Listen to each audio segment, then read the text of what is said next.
Since the dawn of civilization, spies of every nation and culture have worked to infiltrate their adversaries and glean the information that will give their side the advantage.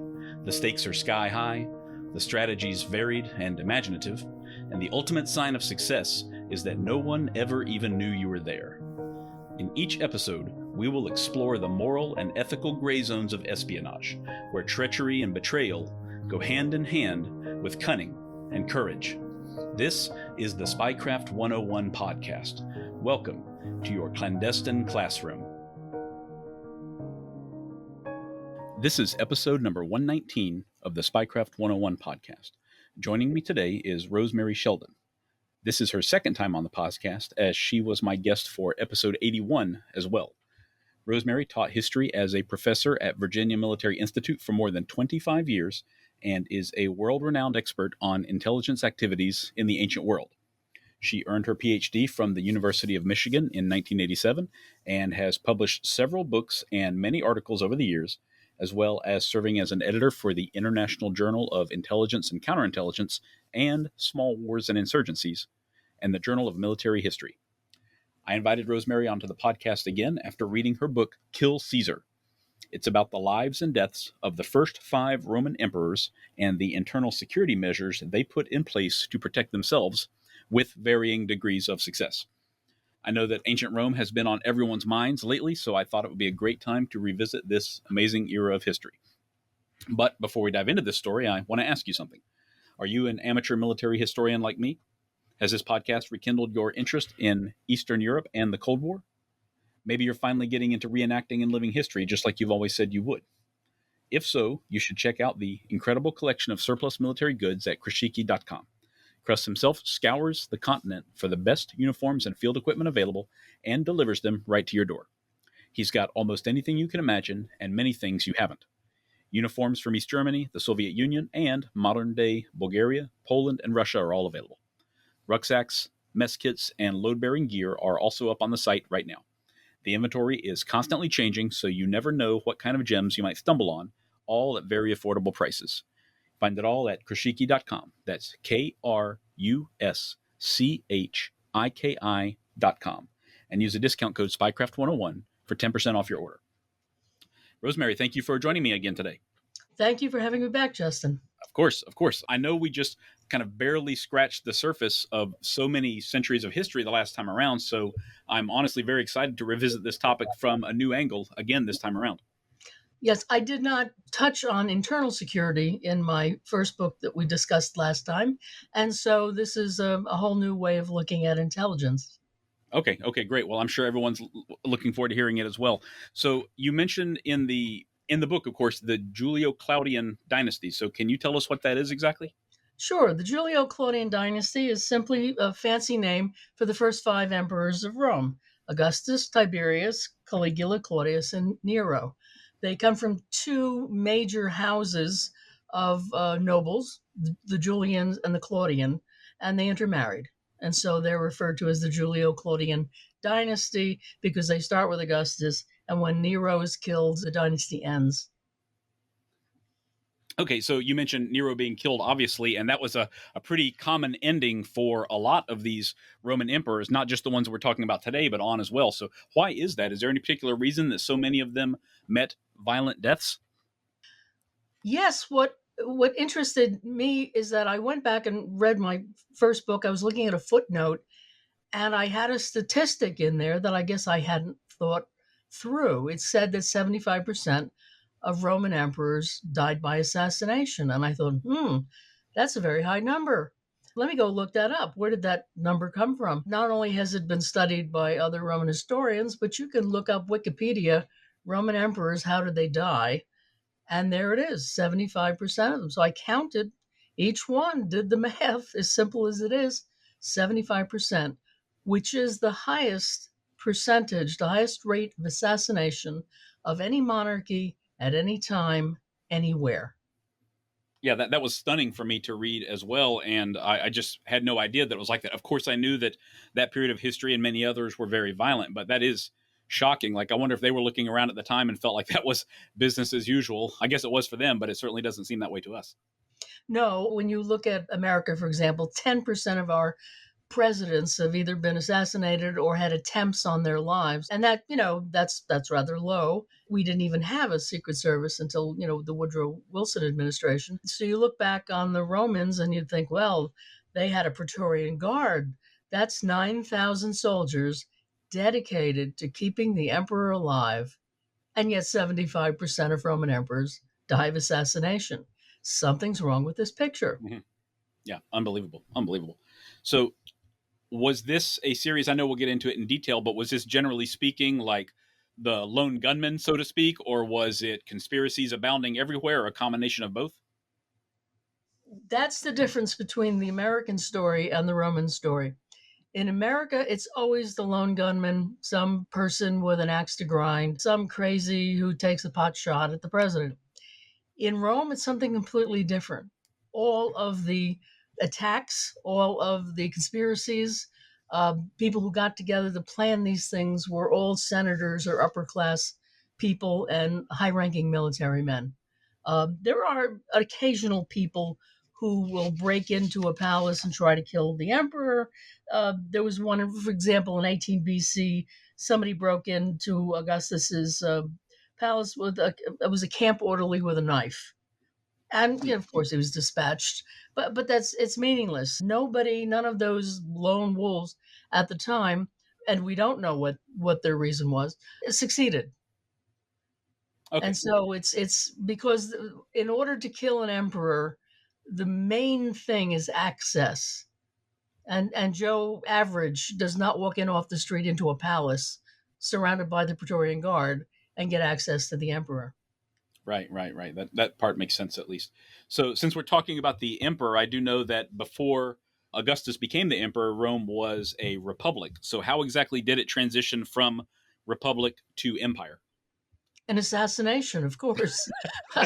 The Republic was on its last legs, and one can argue forever about the structural problems with it. And if Julius Caesar had lived, perhaps he would have become the first emperor.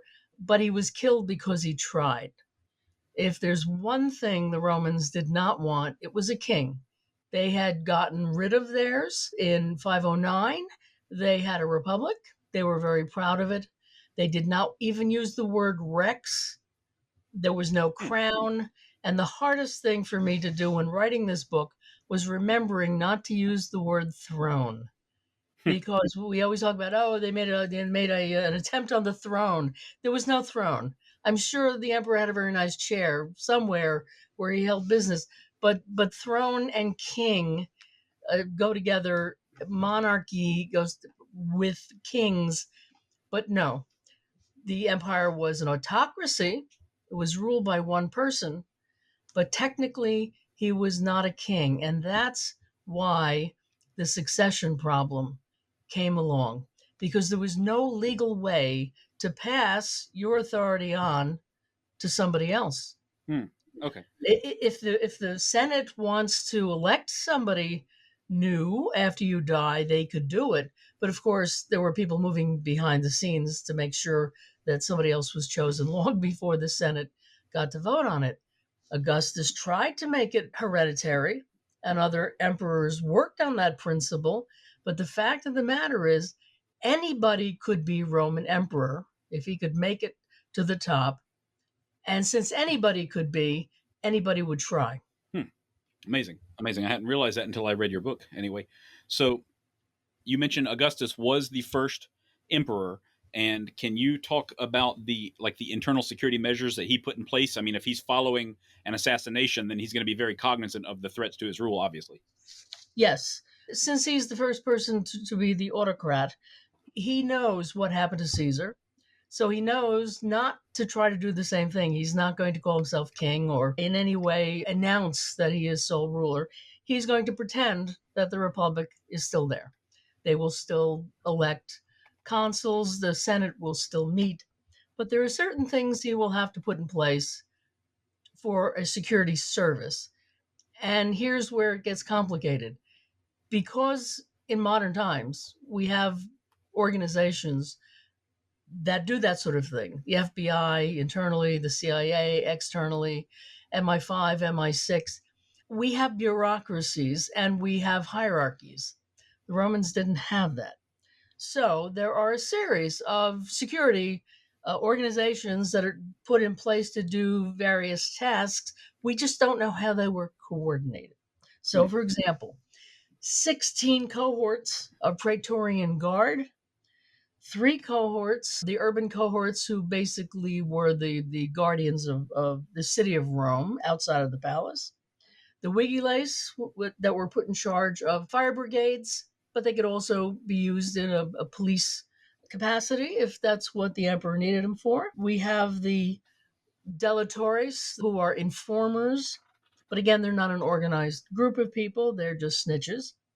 We have laws like the laws of the Julian laws of Maestas, which was laws of treason, things you could not do, like make an attempt on the emperor's life. And you had an imperial cult which worshiped the genus of the emperor, not the emperor himself, but his health and his well-being. And all of these things were put together to keep the empire in place and to keep the emperor safe.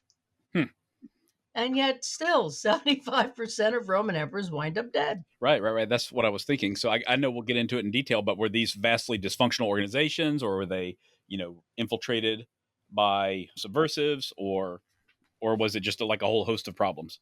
Well, that's one of the problems with the sources, is that we don't know how they coordinated with each other. We know from the sources that are always speculative and broken. We get fragments of stories. We get contradictory stories. If the emperor calls in the guard to do something, then we hear about that. But we don't have a source that, for example, tells us the internal structure of the Praetorian Guard. We have had Roman historians try to put together every little scrap of information, and I, could give you 10 or 20 books for each of these organizations where Roman historians have tried to describe them and put together what we know about them and who was in them and how they were promoted. But that doesn't tell us how they protected the emperor. I see. And so it's hard to tell. I forgot to mention the German bodyguards. Augustus had a bodyguard of German soldiers, the Batavians. He seemed to like them. It was just an add-on thing. Some emperors had them, some emperors didn't. But again, it's a few more cohorts of people who follow you around and to make sure you're not attacked, not only in the palace, but on the road, because the emperor could travel. He could go on vacation in Italy. He could go on campaign in Germany. Wherever he went, these guards went with him. So it sounds like he had plenty of people to guard against like specific physical attacks. But since we mentioned conspiracies and that kind of thing, do we know anything about how that sort of thing was rooted out or investigated at all? I know you mentioned, I think, the delatores, right? Were the snitches? Right. The problem with these guards is, today, when you think of the quintessential Hollywood, or maybe just the Daily News guards, the Secret Service that follow people, it's always the guy in the black suit, black tie, white shirt, earplug, talking into his wristwatch or his lapel, always standing right there with the president. Again, it's about access. Mm-hmm.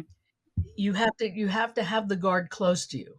If you have thousands of people, guarding the palace from the outside, but the guy with the knife is on the inside, there's the problem.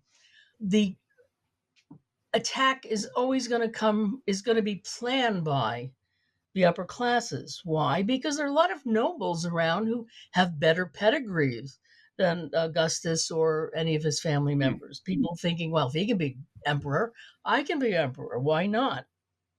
There's no guardian god like in China. You have the mandate of heaven. It's terribly secular in the Roman. Roman emperors didn't have a lot of children. Sometimes they had none whatsoever, whereas Chinese emperors had multiple wives, concubines, hundreds of children, to choose from. Rome, you might have one son and they could kill you and him too. Mm-hmm. And that's all you had to do. So I would say you have to look at 3 layers. Number one, who plans the conspiracy? And that's always going to be not only upper class men, but one of them is going to be the replacement. That's why you kill a Roman emperor, for his job. Mhm. You don't kill him because you don't like him or he's crazy. Those kinds of histories got written much later about you. Well, we had to kill Nero, he was crazy. We had to kill Caligula, he was a pervert. No, they kill these emperors because they want their job. And then you write the history afterwards and you can say whatever things were said at the time. Well, they said about, his sex life. This is nonsense. You kill him because you want the job. Mhm. Now, the person who's going to take over the job is not going to wield the knife. The second layer is going to be whoever is going to actually do it. I would call him, the knife man. And it always reminds me of a famous quote by Eric Ambler in his novel Coffin for Demetrius, where he says, "It's not who pulls the trigger that matters; it's who pays for the bullet." Interesting. Now, Yeah. granted, that's an anachronism because they didn't have bullets, but you had to have somebody with a grudge, for example, would be a good person to recruit that would be willing to stick a knife in the emperor. And then there's going to be a group of people that are around the emperor that have to be subverted because you need access and you need to have people that are going to go along with it. Mhm. And that's when, as you said, the Praetorian Guard comes in. You're going to have guards all over the palace. There are thousands of people in the palace. But you need to get the emperor alone. You need the dagger man. And as soon as he's dead, you need the replacement to declare, the king is dead. Long live the king. And there's your transition. Mhm. If you can subvert, if you can get together the emperor's wife, the grand chamberlain, and the Praetorian prefect, say goodbye. Oh, wow. Because that gives you access. Both the wife and the chamberlain have the keys to the bedroom, and the Praetorian prefect tells the Praetorian Guard where to go or what to do. He can always divert them. If he goes along with it, you're dead. Yes. And speaking of that, I mean, sometimes the threat did emanate from within the Praetorian Guard, did it not? No, I don't think it originated in the Praetorian Guard. I believe it always originates with the senators. But the Praetorian prefect was a very important person. Obviously, he's very close to the emperor. Sometimes you can trust him, sometimes you can't. You could have, for example, Caligula, for example, when he first came to the throne, he had his father-in-law, he had the head of the Praetorian Guard. Everything was fine. Then he got ill, and they thought he was going to die. So I think his father-in-law and the head of the guard got together and started planning about, we need plan B. We need a transition team because he may die. I'm not sure they meant it as a conspiracy, but Caligula recovered. He found out about plan B and he had those people murdered. Oh, wow. So what you're actually doing and what you're perceived as doing can be two different things. Sure. Understandable. So is that what typically happened if any conspiracies were found where they just, like, everyone involved was rounded up and killed immediately? Yes. You don't give anybody a second chance to come back a second time and kill you. If you're going to try to kill the emperor, you have to succeed on the first try because you're going to wind up dead. That's the way it ends. The statistic is under Claudius, for example, and he's not considered one of the bad ones. He's not Caligula or Nero. Claudius put to death, if Suetonius is correct, 35 senators, 300 knights, executed for presumably being part of treasonous plots. Wow. Now here's the problem. When you're emperor, are you paranoid or are they out to get you? if you know that people are going to try to take your place, and you have all these guards around you, then do you start looking under the cushions? How happy a life do you have? It was said of Augustus even that he's a perfect example of a man that could never really relax because when you're emperor, it's like sitting under the sword of Damocles. It's hanging over your head. It may drop at any moment. Sure. So if you could call an emperor paranoid, or you could just say, well, he just knew. Mm-hmm. Domitian, who's not in this particular set of emperors, though, but he came up with the best quote. He said, "Nobody will believe there's a conspiracy against the emperor until it succeeds. And then they'll believe you after you're dead. But it's too late. It's too Yeah, late." there are no I told you so's at that point. That's right. My goodness. So you mentioned earlier that the delatores, the snitch network, was this like a very effective kind of organization, or just like a bunch of people who were willing to sell someone out to their own advantage, or something in between? Well, the thing about intelligence, since Rome doesn't really have an intelligence service, because that makes it sound like it's one organization, they have all these people out there, looking around. But intelligence can be collected by anybody. And in an age where you don't have listening devices, you don't have guns, you don't have long distance shots at people, it has to be up close and personal, including finding information. You have to be behind a curtain, or, listening in on something, or just happen by. It could be a slave. It could be another senator. It could be somebody making a drunken remark at a dinner party. You don't know where information comes. But if anyone hears that there is a plot against the emperor and doesn't tell the emperor, and he finds out, he'll kill you. Mm. So it's in your best interest to let the emperor know what he needs, because if it's true and he heads off the conspiracy and lives, he'll reward you. So delatores were simply senators, high-ranking people who would turn in a colleague because, for being treasonous. Now, is another problem with, and why they get such a bad reputation. The emperor offers them money for doing this. He said that if you turn somebody in and they are convicted of treason and then executed, you get half of their estate. Do you realize how much money that is if you're turning in another senator? Oh, yeah. Really? Yeah. And what would your motivation be? Wouldn't it be worth a try, even if he's not convicted? Because nothing happens to you if he's like, oops, well, I'm sorry, but that's what I heard. And so they get the reputation of turning people in for money.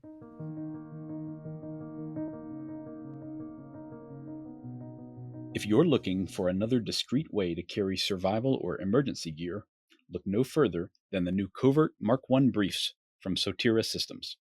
The Mark Is feature thigh pockets on either side, large enough for a phone, radio, passport, or other documents. The waistband contains 9 slots for small items such as handcuff keys, SD and SIM cards, padlock shims, and the like. The elastic band keeps them snug but accessible.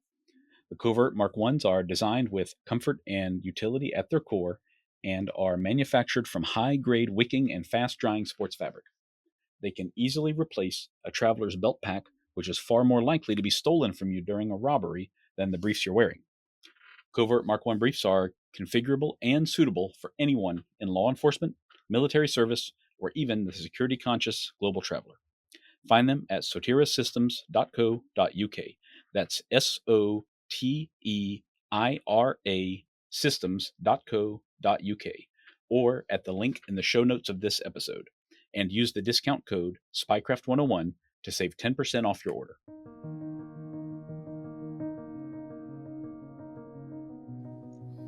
I'm not saying it couldn't be done, but Rome is a state with no public prosecutors and no police force. So senators bringing things to the attention of the emperor is considered a good thing. Mm-hmm. And now at the beginning of an emperor's reign, for example, Caligula, he would say, well, I'll banish all delatores, throw them out of town, and I'll burn all the records for the convictions of people in the past. I'm sure he kept copies, but would say that to make it sound like it was good. And I will suspend the law of majestas. You can't suspend the law of treason. If somebody tries to kill you, you're gonna hang them, or stab them, or cut their head off, or have them stoned, or any number of charming reasons that you could give for killing people in wonderful ways. Have them drawn and quartered, being stoned to death on the Gemonian stairs, being thrown into the Tiber. The Romans were very creative when it came to punishing people. So, and especially if it's an upper class person and they want to not just embarrass them, but humiliate them publicly, Hmm. that normally capital punishment wouldn't apply to a senator. But for treason, oh yes. They could also send you to an island with no food and water. Oh, wow. Then these islands are still there. In fact, Mussolini used one of them. Pandateria is still a prison Hmm. island. It's about 1.7 kilometers square, and it's a rock. It's a rock in the Mediterranean. And this is where Augustus sent his daughter when he found out that she was plotting against him. And eventually she was allowed out to Reggio Calabria. But then Tiberius came to power. This was his ex wife. So he just denied her any monetary payments, no food, no water. And she starved to Oh, my death. gosh. Brutal. Oh, they were sweet. They were sweet, these people. So, Rosemary, I mean, it sounds like there is every incentive to report these conspiracies because you have so much to gain by doing so and so much to lose by not doing so. And yet, clearly, these conspiracies abounded, successful ones at that. So, why is it that the delatores, appear to kind of fail to detect or fail to report anyway these conspiracies against the various emperors? Well, if you're going to have a conspiracy, you need certain things. Number one is small number of people who know about it. The more people who know, the more chances are that somebody's going to hear about it, and one of them is going to be a snitch. So you want to keep it quiet. You have to have the important people in it. As I said, the replacement emperor, maybe one or two senators, somebody who can bring the rest of the Senate over to your side after it's done. Somebody from the Praetorian Guard to make sure that he'll bring the army in, and then the dagger man who actually does the deed. Many conspiracies were found out. There was an attempt on Augustus's life. In fact, there's one, two, three, four, five, six of them, even before he actually becomes emperor. So when he's on his way, back to Rome and still fighting in the civil wars, constant attempts on his life. My gosh. In 9 BC, there were a bunch of unnamed conspirators that we hear about from Dio Cassius, then his daughter, then his granddaughter, finally at the end, and he dies at the age of 76 of natural causes. He's the grand old man of the empire. Everybody wants to die in bed like Augustus. There were even stories, conspiracy theories, that his wife poisoned him with figs, that she went out to the tree in the back and poisoned certain figs, and she picked one and ate one herself, the good one. And then she picks the poison fig and hands it to Augustus, and he eats it and dies. Oh, wow. So we have two levels of evidence we have to look at. They're not only conspiracies, they're conspiracy theories that turn out to be not really true, but people love a good rousing story. And when an emperor dies, who's there? Not the general public. Most of the people in the army, nobody else in the empire is seeing this. So however the historian writes it up, if he just wants to have a rousing good story and say, well, at the time they just put a pillow on his face and that's how, the emperor died, and we have no way of knowing. Yeah, that's so unfortunate with so many of these stories that it's, and like the others that I cover here as well, that there's just always so many questions left unanswered. Right. Now, to give you another example, there are some stories that are so dramatic, you think, well, they've got to be true. This is too good. Where Claudius's wife has a son by previous marriage, and he's reached the age of majority, he's 18, and she gets her husband, Claudius, to give him the ring, appointing him successor. That wasn't too bright, because now that he has the ring, what do we need old Claudius for? And so she gives him his favorite dish of mushrooms, and they're poisoned, and he dies. And her son, Nero, comes to the throne. My gosh. Poisoning was quite common in the ancient world. Again, when you don't have guns, it has to be a knife, a sword. I suppose you could bop him in the head with a rock, but, just to make sure. But poisoning was quite common. Yeah, certainly seems that way. So I think you mentioned after Augustus was the first emperor to pass, and it was Tiberius was his successor. Ultimately, is that right? Right. So how did things change under Tiberius? Well, he comes to rule in 14 AD. Immediately, there is a legionary revolt of 3 legions in Pannonia, 4 legions under Caecinus Severus on the Rhine, and they all declare for Germanicus instead of him. So he's got to put that down. Fortunately, he was a good soldier. He could do that. Later on, one of the slaves would try to bring back a relative of Augustus, Agrippa Postumus. We had to put that down. In 16, that's 2 years later, same year, it's a conspiracy by Marcus Scribonius Libo Drusus. Boom, he's executed. 21, Gaius Silius and Titius Sabinus. 31, the plot of Sejanus, the really big one, his own Praetorian prefect. And then 37, he dies. So I'm looking, when was he on vacation? When was he ever just chilling out, on Capri, having a nice drink or something? You're constantly looking, even when he lived in Capri, not in Rome, there was a conspiracy going on in Rome against him by Sejanus. And there were dozens of people who died after that. Every blood relative of Sejanus, every person descended from him, and then a lot of senators who had been close to him, maybe part of the conspiracy, maybe not, but they were gone. So was Sejanus himself, was he a senator with ambitions for the... No, he was an equestrian, and the big question is, what made him think he was going to be able to be, in that upper echelon? He tried to marry into the royal family, and Tiberius said, "Oh no, this isn't happening," because he kind of knew. He didn't even trust the Praetorian Guard. He had him arrested by the Vigiles, and then once he's arrested and killed, nobody's going to be stupid enough to say, "Oh no, I was on Sejanus' side." Of course not. And even in 37, when Tiberius dies, we have 3 different accounts with 3 different ways that he died. One says he died of natural causes. He caught a fever. He had a pain in his side. He's gone. Second one says he was poisoned by Caligula. And the third one says that the Praetorian prefect just put a pillow over his face and said, "Oh, be done with it. Die. Come on. We're tired of waiting." He kept reviving, and they got a little short-tempered. So wow. But again, you can say, okay, he died of natural causes, give him the benefit of the doubt. So that means out of the 5 Julio Claudians, 3 of them were actually assassinated, and the other 2 may have died natural causes, but there were a whole lot of conspiracy theories saying that they weren't. Incredible. Actually, the most amazing thing to me is after the second or third or fourth, there's still people with ambitions to become the emperor, even knowing the track record of the emperors themselves. Yes, and in 69, you have the year of the 4 emperors, where 4 people try for it. They all wind up dead. Nobody reigned for more than 3 months. And then Vespasian comes and gets the job and founds a new dynasty. But got to ask yourself, who do you trust?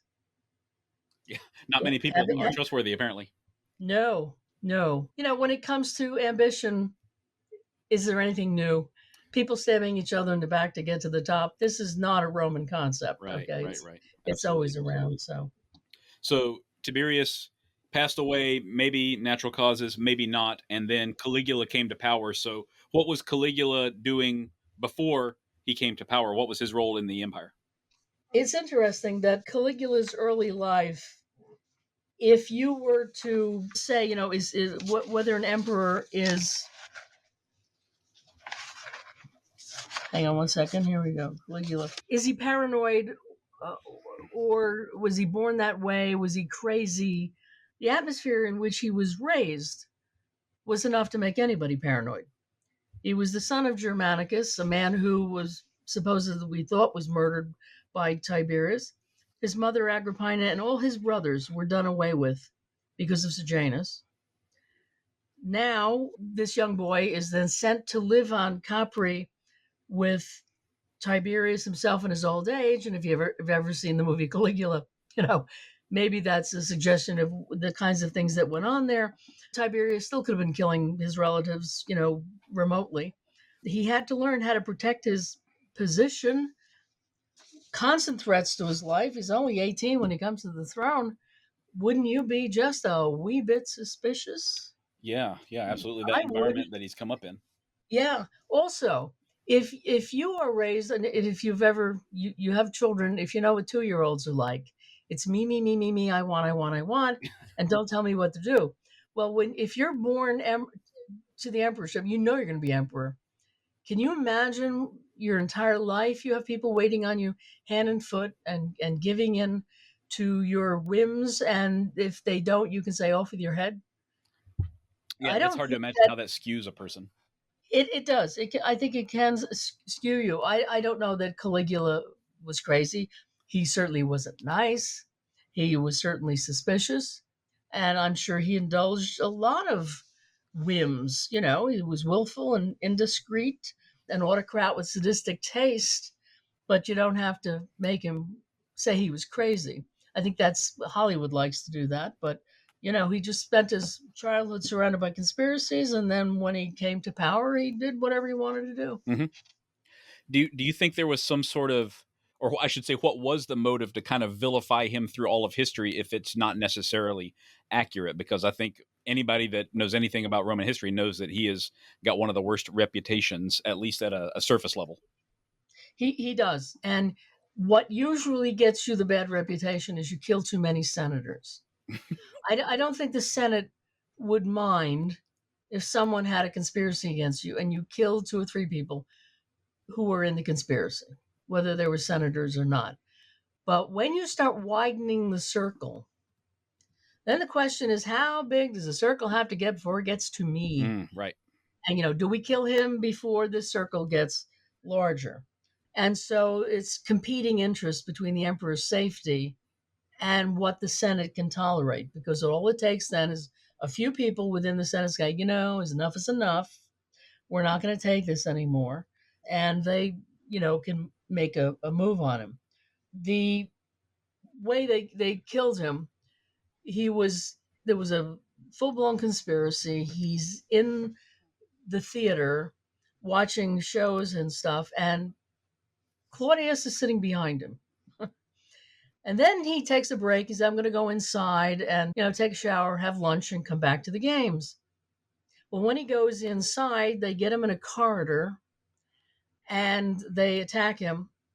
There's so much blood that there was a senator standing by with a clean toga, minding his own business, got splattered with blood. And when the guards showed up, they thought he must have been the dagger man because he was covered in blood, and they killed him. And he was nothing Oh my gosh. but an innocent bystander. Then his wife and child try to escape through underground passage, the cryptoporticus. The assassins hunt her down, kill her. The baby was less than a year old. They picked up his baby daughter by the feet and smacked her head against the wall. My gosh. So these were very dedicated people who obviously didn't like Caligula. And he'd been very nasty to people and nasty to some of his own Praetorian guards. I think he wasn't very smart that way. And so, at the end, they just said, "Okay, that's it. We've had enough of your behavior," and they kill him. And how interesting that Claudius, who followed him into that corridor, just happens to be hiding behind the curtain and pops out, and the guard takes him to their camp where he's safe and proclaim him the next emperor. Yes, I didn't really know anything about that until I read your book, but I was kind of shocked at how all of that played out, like these set pieces that were in place just, to debut, I guess you could say, right after the killing. It was a very orchestrated kind of thing. I think it was very, very well orchestrated. And then when you write the history after the fact, you say, "Oh, there was drooling Claudius behind the curtain, and the guard just saw him and go, oh, he's a Julio Claudian. Let's make him emperor." No. People who make the emperor are the people who killed the old emperor. Right. And I think that they have all of those elements in place. Now, you can plot, you can have what you think are the elements in place. People don't show up at the right time. Somebody takes a stab at him and misses. There's all kinds of things that can happen and it can go wrong. But we know about the plots that succeeded. We don't know a lot about the plots that don't because they did not succeed, and they aren't written about in enough detail for us to know. Mm-hmm. But we always know what the motive is going to be. You're going to kill the emperor, so somebody else can be emperor. So was it accepted at the time, or was it accepted for a while at least, that Claudius became emperor almost by chance, I should say, or by luck, really? Or was it generally thought that he orchestrated or he was involved at least in the conspiracy that brought him to power? I think that was covered up. Hmm. Because all of the histories are written by senators or people in the senatorial class who are smiled upon by the emperor who's currently in power. So if Claudius had to be killed, then there has to be a reason why we had to do away with Claudius. He was too influenced by his freedmen. He was too influenced by his wives. People who too debauched, too this, too that, to the other thing. They're not going to tell you the truth. First of all, a lot of people don't know the truth. We don't even know if the historian knew the truth. He wasn't there. Mm-hmm. He wasn't part of the conspiracy. But one thing he's going to do is he's going to compliment the current emperor. And he's not going to say, oh, the current emperor, the one who killed the old one. No. You couldn't possibly do that. So there's been a very good book written about predecessor denigration. In other words, the whole series of stories about emperors, and you have to put down the guy who got killed because he was bad, and it's a justification. It's like, the official story. Mm-hmm. The new regime always comes out with the official story. And people will go, oh, is that what happened? Now, some people will believe it. And other people will say, oh, yeah, the official story, sure, that's what they're telling us. But I know what really happened. And that's when the conspiracy theories start, that even today, we don't. I mean, think about the Kennedy assassination. And we had that on film. Oh, I know it. And nobody can believe, and nobody knows, there's a Zapruder film. We had wouldn't it nice to have 18 seconds of film on, Caligula's assassination? No. Even with that, we just don't know, and people will argue. Yep. No. Well, that's what people love to do most about history is argue about it, I think. Exactly. My gosh. So Claudius, do I remember correctly? Claudius, his rule was not very long at all. Am I remembering that right? He came to the throne in 42, and he left in 54. Okay, longer than I thought. So that's 12 years. Yeah. That's a pretty good run for an emperor. Right. Yeah, it is. I'm surprised he survived that long. So I seem to recall that he was kind of underestimated, especially at first. Obviously, you mentioned he was not thought of well at all. So did he rise to the occasion, or did he beat expectations in any way during his rule? Because when he was young, all of his relatives were being slaughtered. I think he played the fool, that he was supposed to have some kind of spastic disorder and he drooled. So he could play, drooly Claudius, because it would keep him alive. Nobody would believe he could become emperor. But he was exceedingly bright. He could speak Etruscan. He wrote a history of the Etruscans. I wish we had it. It hasn't survived. He was smart. He did a lot of good things for the empire. But in the end, his wife did him in. So it doesn't negate all the good things that he did, a nice building program, good foreign policy. He did a very good job as emperor. But people don't kill you because you did a good job or a bad job. They kill you because they want your job. Mm-hmm.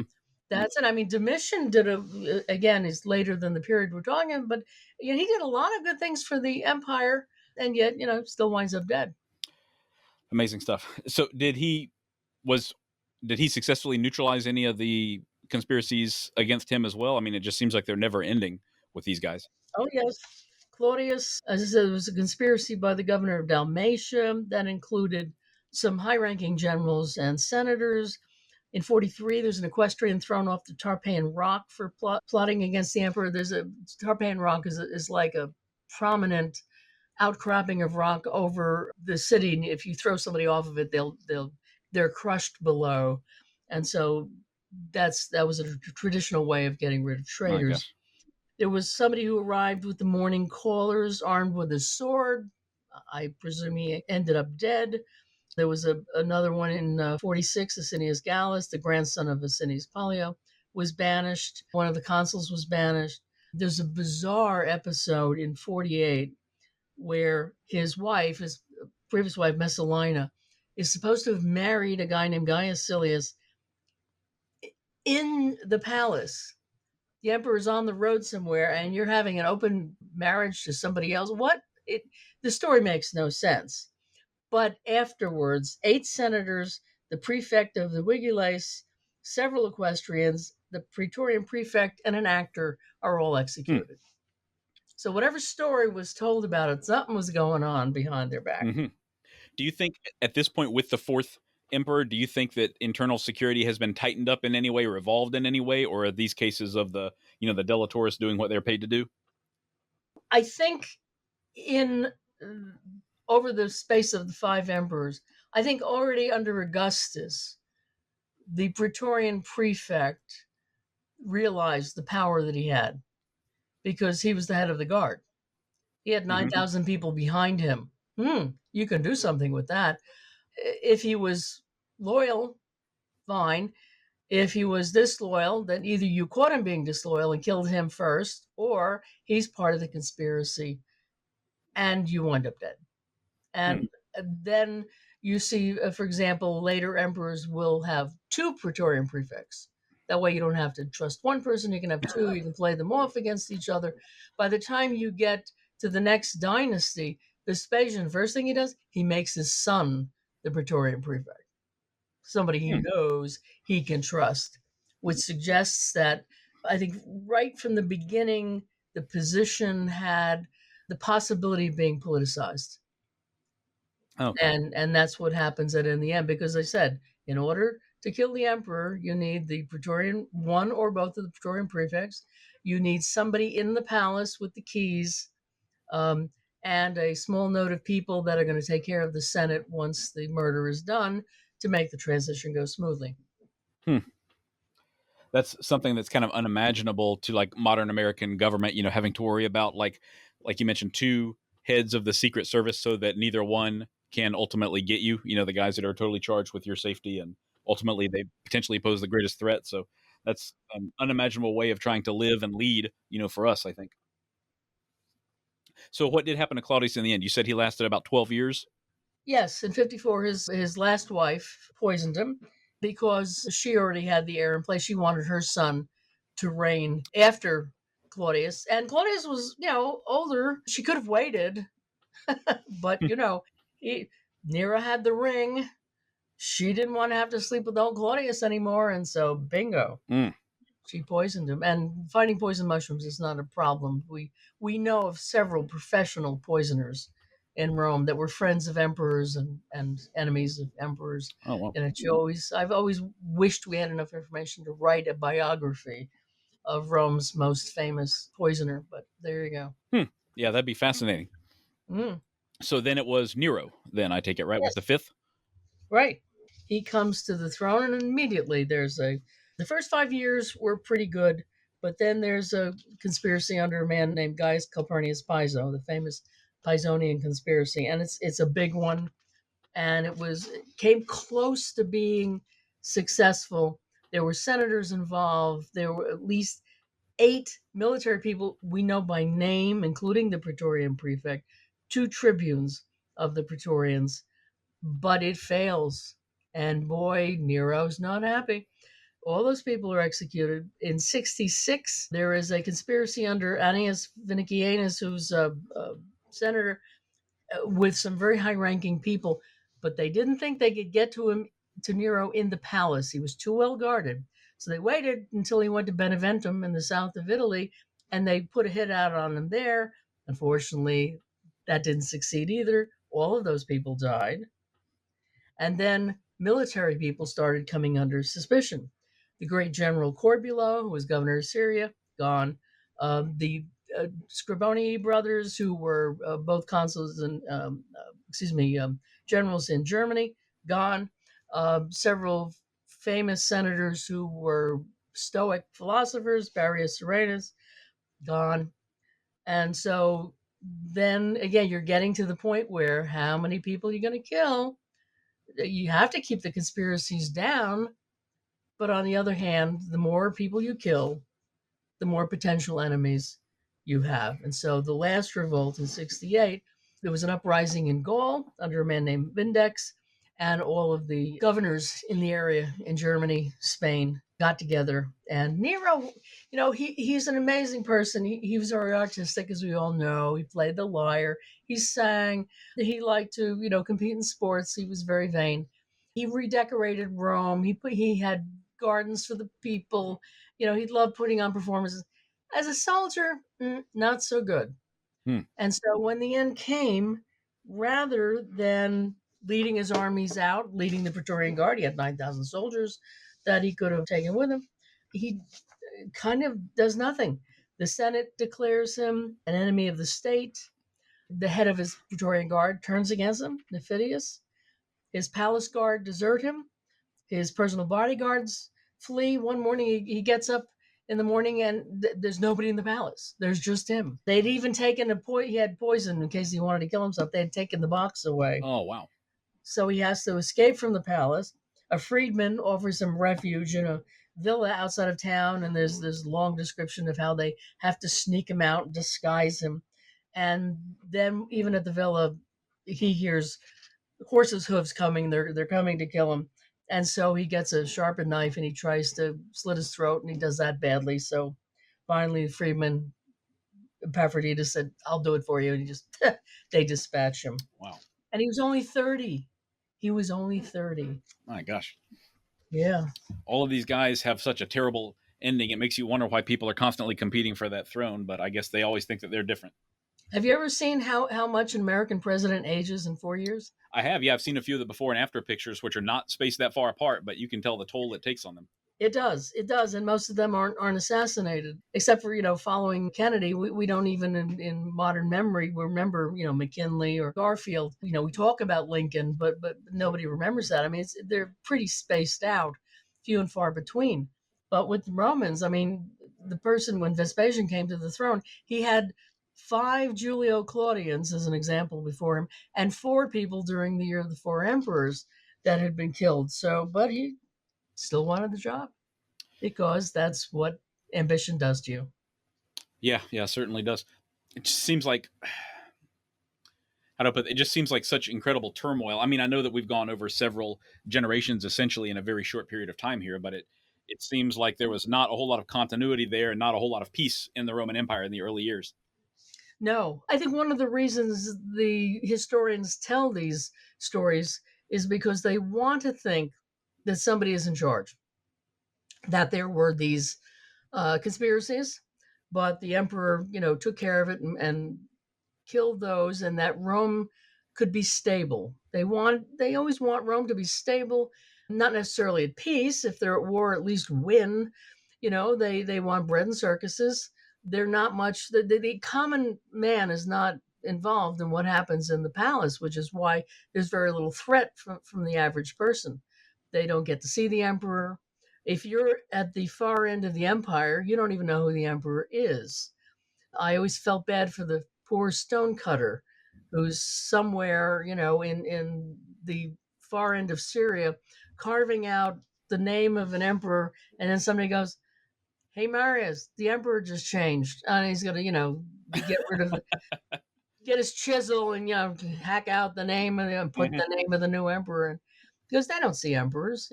This is all an internal palace kind of affair. Because there's nobody there when it happens. We don't have any eyewitnesses. Mm-hmm. Yeah, it's really astonishing stuff to think about. Do you think, broadly speaking, that despite all of the things that were accomplished under Roman civilization, did they just have very poor internal security measures for the emperors, or did they catch the vast majority of conspiracies one way or the other, and just a few got through eventually? Well, I think an interregnum is a very dangerous time. That when an emperor dies, I guess the good planning came in where, we have this other emperor right here, and so there's some sort of continuity. Who knows? They could have said, well, he died of natural causes. Maybe Tiberius did, maybe Tiberius didn't, maybe Augustus did, maybe Augustus didn't. We don't know, and they didn't know. All they know is, new emperor, everything's going on, business as usual. Shops will be open tomorrow. The wine store is still selling drinks, so we're okay. There's no upheaval. Sure, it makes things a little unsteady, but that was the nature of rule in the Roman Empire. I mean, but it lasted 500 years. So obviously, right. If you don't mind frequent turnover, they did a good job. The emperor was always there. Some emperor was always there. They never did solve the problem of the transition. That was always the weak point. Mm-hmm. But yet, for 500 years, not only was there a Roman Empire, but we're still talking about it. It's still the model. Is America the new Rome? Why is everybody talking about the Roman Empire? We're still making movies about it. We still America modeled itself after the Roman Republic. And so, if you want to look at the positive side of it, it did many wonderful and great things. I just happen to be focusing on that other stuff. And it's a little kind of cynical when you're looking at people from the point of view of intelligence failures. It always seems like, oh my God, you only talk about the bad side. Well, that's what I'm studying. It's not the whole picture of Rome, but I think if there's a lesson to be learned, it should be taken from Godfather 2, when Michael Corleone says, if there's one thing we've learned from history, it's that you can kill anyone. If you're willing to die in the attempt, you can kill anyone, and that includes the Roman emperor. Yes, absolutely. And, in an odd kind of way, these guys are still very much immortal because here we are still talking about them 2 millennia later. Absolutely. So I'm sure that would have done a lot for their ego as well, to know that their ambitions played out in a very real way, and they became, they were just kind of painted into the tapestry of human civilization in that way. There we go. Wonderful. Well, thank you, Rosemary. This is such a fascinating topic for me, and I'm glad that I was able to have you back, and I hope that we can do it again sometime soon. Are you working on another book or another project right now as well? I have just finished another book on the next dynasty, the Flavian dynasty, which has 3 emperors. The dynasty starts with an assassination, and the dynasty ends with an assassination. Surprise! And that kept me busy. And the other 2 projects, I'm working on 2 reference works, bibliographies that I'm bringing up to date, because in 2001, I wrote a Espionage in the Ancient World, The Sources. And in 25 years, they've come up with a lot of new things. And so I'm bringing those together so that I can publish them and put them out there for other scholars. Fantastic. Fantastic. Sounds like you're keeping busy, and everybody loves this topic and can't get enough of it, it seems like. Well, I'm not going to run out of assassinations, that's for sure. I'm glad to hear it, for our very selfish sake anyway. Well, thank you. So do you have any public-facing social media or a website or anything like that for people that want to connect with you and learn more after they listen to this episode? If people want to connect with me, all they have to do is send an email to my VMI address, which I still keep, sheldonrm@vmi.edu. Okay, wonderful, wonderful. Thank you so much. And the book, for those of you who want to go out and pick it up, is called Kill Caesar by Rosemary Sheldon. It was very, very interesting. I read it before this interview, just like I do all of my interviews, and I really enjoyed it, and I learned quite a bit. And there is a tremendous amount of detail there that we don't have the time to cover in a single interview, of course. But if you are as big of a fan of Roman history as I probably know that you are, then I think you're really going to enjoy this as well. So thank you so much, Rosemary. I really appreciate your time. If you're interested in more of Spycraft 101, look for my pages on Instagram at Spycraft 101 and at cold.war.stamps. You can also find more great articles on my website, spycraft101.com. Thank you all for listening, and I hope you'll stick around because there's lots more to come. Disclaimer. This podcast is for entertainment purposes only. The stories and statements expressed herein are experiences and opinions. They may not reflect the views of the host or the production studio. It's okay if you disagree with our content. No piece of media is right for everyone. If you love Spycraft 101, please check us out online, on Instagram, on YouTube, and especially on Patreon. Thank you for listening.